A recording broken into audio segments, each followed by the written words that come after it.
Hello, I am Dr. O'Neill, head researcher at the O.B.J. Foundation and positioned at the Church of the Missing Rune. To lead your orientation on demonic entities. If you're watching this, you are likely going to come into contact with one soon, so I would pay attention. Now, why exactly is this presentation important? Well, let me show you. Here's an incident report regarding the entities you'll be facing. It all started with a team of researchers that got called about an underground church building.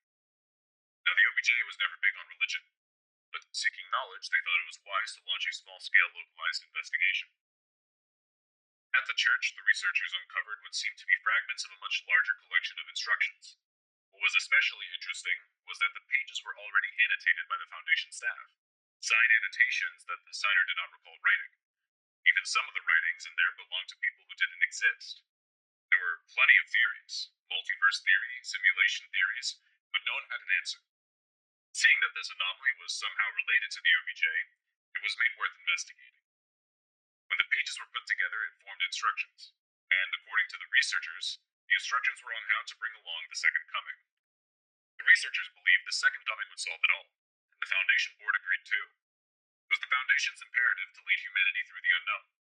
However, when the researchers followed the instructions in the book, it all went to hell. A swirling portal of blood opened, and what they could only call demons and monsters emerged.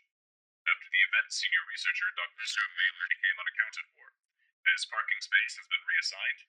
Since then, every entity known to escape has been contained by the Foundation.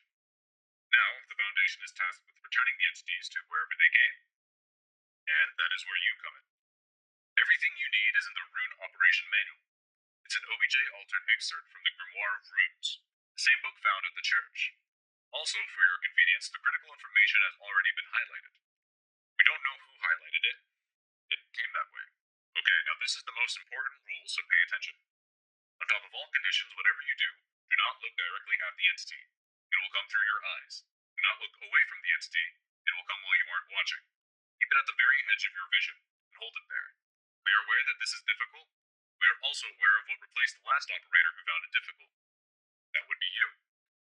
For more information regarding this type of possession, we recommend you read Dr. Julius Tsai's Window to the Soul theory.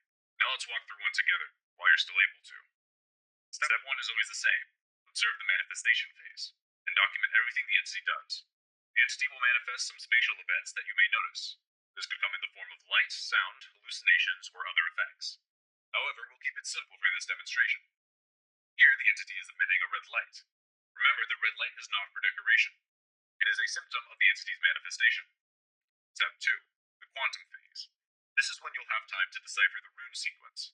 First, you must define your base sequence. Our entity manifested as an eye, which marks it as a panopticon. According to the manual, the panopticon's base sequence is omega, lambda, psi. Write it exactly as the manual gives it. We have found that personnel who memorize the procedure begin to improvise. Improvisation is how we lost the entire Tuesday intake. Step 3. Apply your modifiers. One for each event that you documented in the order presented in the manual.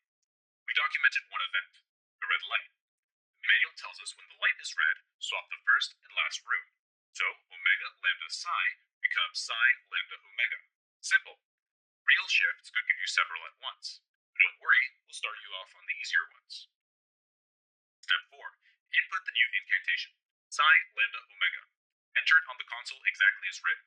If you hit the wrong button, maybe you should consider training your dexterity rather than attempting to memorize the manual. Oh, and one last thing, the sequel that you just entered becomes your base for the next cycle, so each cycle you will start with the last input. So past the first cycle, you can ignore the base relating to the demon's type. Congratulations! In this example, you have successfully banished the entity. This concludes your training, and I hope to be instructing you very soon. The O.B.J. has great confidence in you, and very little in the several researchers before you. The Missing Rune simulation program will soon be fully operational. To begin your first real shift, activate your containment devices and open the executable file on the Steam page. A modest $8 declassification fee applies. Consider it the cost of knowing this much. On behalf of everyone here at the O.B.J. Foundation, thank you for your service.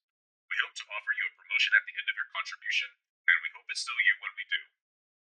The O.B.J. Foundation is not liable for possession, repossession, identity, override, cognitive collapse, verbal hemorrhage, loss of self, neuropathic possession, and death, or any dispute between the operator and the entity regarding the ownership of the operator. Do not operate the manual if you are pregnant, devout, or attached to your own soul. Ask your supervisor if Rune Operation is right for you. Make sure your supervisor is not an entity when you do. If he is, ask anyway. The figure is not Dr. Mercer. Your performation is a privilege, not a right, and your survival is not guaranteed. Thank you.